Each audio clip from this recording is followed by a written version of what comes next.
A Romance Novella. Chapter 1. The Pelican Welcome Committee. The bus wheezes to a stop as if relieved to finally get rid of me.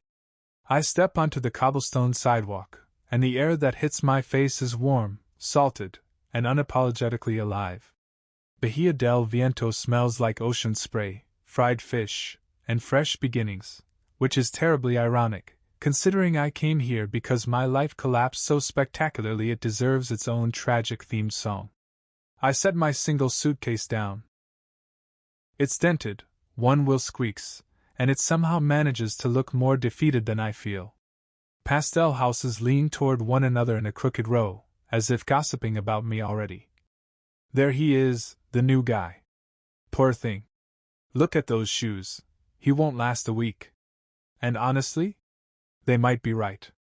I'm still taking in the pier, long, sun-bleached, framed by boats that rock like sleeping creatures, when I hear it. Hey! Don't even think about it! I turn. That's when I first see him. A man stands at the edge of the pier, holding a metal bucket full of sardines and arguing, passionately, with a pelican. A large one.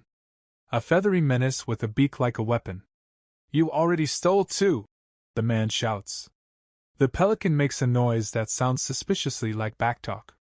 You don't even look hungry, he continues, pointing sternly. You're just rude.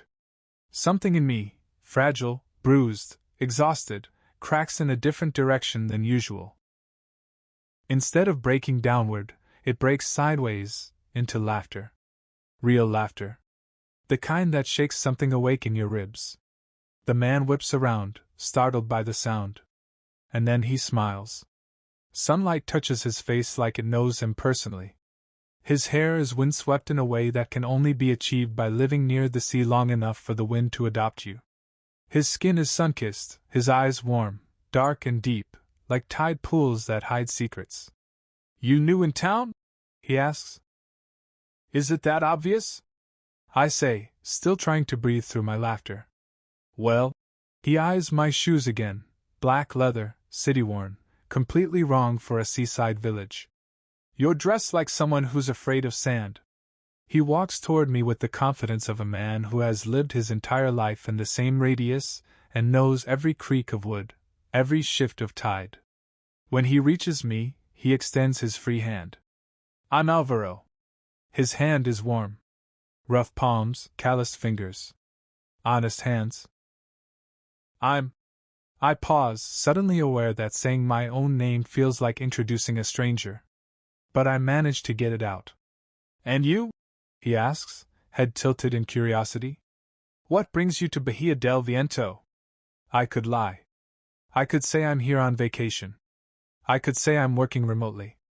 I could say anything except the truth, that I've lost my job, my apartment, my confidence, my direction, and half my dignity in the span of 3 humiliating weeks.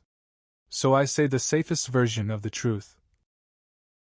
I needed a change. Alvaro studies me for a moment, really studies me, and something inside me shifts under the weight of his gaze. Not uncomfortably. More like a reminder that someone can see you without tearing you apart. Then you've come to the right place, he says. At that exact moment, the pelican returns and aggressively pokes me in the hip. Oh my God! I yelp. Alvaro bursts into laughter. Not a polite chuckle, no, a full, gorgeous laugh that pulls the sun in closer. He likes you, he says. That felt like an assassination attempt. No, Alvaro says thoughtfully. If it were an assassination attempt, you'd be in the water right now.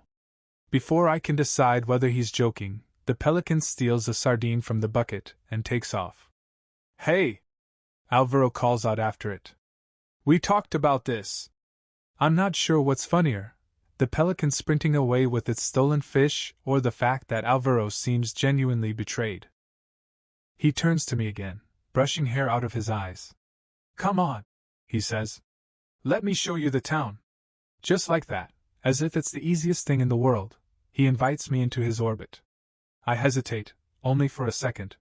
Not because I don't want to follow him, but because something about him feels important. Like the beginning of a story I'm not prepared for. But I pick up my suitcase anyway. And without quite meaning to, I follow him down the pier.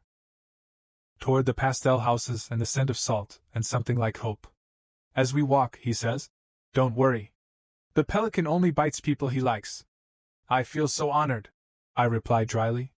"You should be." He grins at me. And the world tilts, just slightly, but enough for me to notice.